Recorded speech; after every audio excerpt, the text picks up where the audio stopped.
चारों धाम जाने से पहले आपने ऐसा क्यों किया माँ? आज जब मंदिर गई, सुमन जी तो बहुत खुश थी क्योंकि आज उनका चारों धाम यात्रा पर जाने का सपना जो पूरा होने जा रहा है।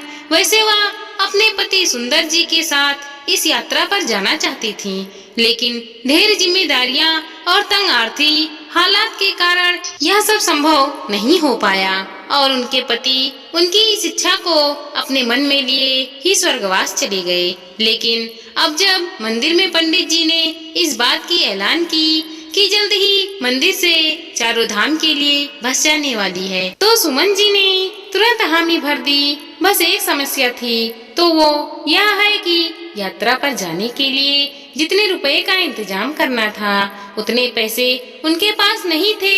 वह यात्रा पर जाने के लिए अपने बेटे से कोई मदद नहीं लेना चाहती थी क्योंकि बढ़ती महंगाई और सीमित आमदनी के कारण वह उसकी मजबूरी समझती थी, लेकिन उसके अलावा और कोई उपाय भी तो नहीं था। इसीलिए न चाहते हुए भी उन्होंने अपने मन की यह बात अपने बेटे से कह दी। उनके मन की इस इच्छा को जानकर उनका बेटा तुरंत बोला, माँ चिंता मत करो, अब भगवान न चाहे तो कुछ न कुछ जुगाड़ अवश्य हो जाएगा, क्योंकि मुझे इस बार बोनस मिल रहा है और इसमें मिली राशि मैं आपको दूंगा। वैसे तो मैं चाहता यह था कि मैं स्वयं इस यात्रा पर आपको लेके जाऊं और आपको तीर्थ यात्रा कराने का सौभाग्य प्राप्त करूं, लेकिन न चाहकर भी मैं ऐसा नहीं कर सकता क्योंकि जिम्मेदारियां ने मेरे पैर बांध रखे हैं। बेटा, मैं जानती हूँ कि तेरी मजबूरियां भी तेरी तरह सच्ची हैं और सच में मैं नहीं चाहती थी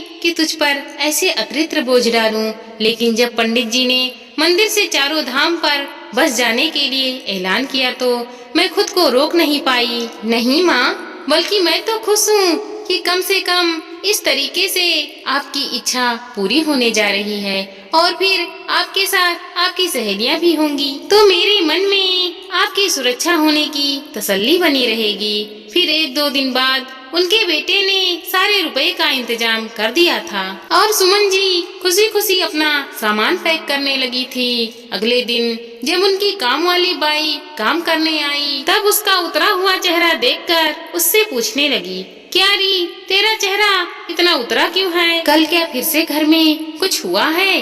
क्या बताऊं मम्मी जी, होना क्या है, मेरा इकलौता बेटा सोनू हॉस्पिटल में पड़ा है। कल एक गाड़ी वाले ने उसके रिक्शे को टक्कर मार गया। डॉक्टर कह रहे हैं कि प्राइवेट अस्पताल में दिखा दो, शायद ठीक हो जाए। अब 100-500 की बात होती तो कुछ जुगाड़ कर लेती, लेकिन यहाँ तो हजारों की बात है। इतना कहकर वह रोने लगी। उसकी बात सुनकर सुमन जी अचानक सोच में पड़ गई और फिर वह तुरंत अंदर गई और अपने बैग से रुपए निकालकर उन्होंने मीना को दे दी। माँ, यह क्या कर रही हो? आपको पता है कि आपको तीर्थ यात्रा पर भेजने के लिए मैंने कितनी मुश्किल से इन पैसों का इंतजाम किया है और आप इन पैसों को मीना को दे रही हो। पास बैठे उसके बेटे ने उससे बोला, मैं जानती हूँ बेटा कि तूने बहुत मुश्किल से इन रुपयों का इंतजाम किया है, लेकिन मेरे तीर्थ पे जाने से ज्यादा मीना के बेटे सोनू का ठीक होना जरूरी है। मेरा क्या है, आज मेरी तो कल चौथी, लेकिन सोनू के आगे तो उसकी पूरी जिंदगी पड़ी है। सुमन जी की यह बात सुनकर जहाँ एक और उनका बेटा उनके यह विचार सुनकर सुमन जी की प्रशंसा किए बिना रह नहीं सका, तो वहीं दूसरी ओर मीना ढेर सारी दुआएं देती हुई हॉस्पिटल की तरफ बढ़ गई और सुमन जी को मीना की मदद करके बहुत अच्छा लगा। उनको ऐसा महसूस हुआ कि उनकी तीर्थ यात्रा यहीं हो गई। दोस्तों, चारों धाम से ज्यादा दूसरों की मदद करना ज्यादा जरूरी होता है। हमारी ये छोटी सी वीडियो आपको अच्छी लगे तो कमेंट में हमें जरूर बताइएगा। धन्यवाद दोस्तों।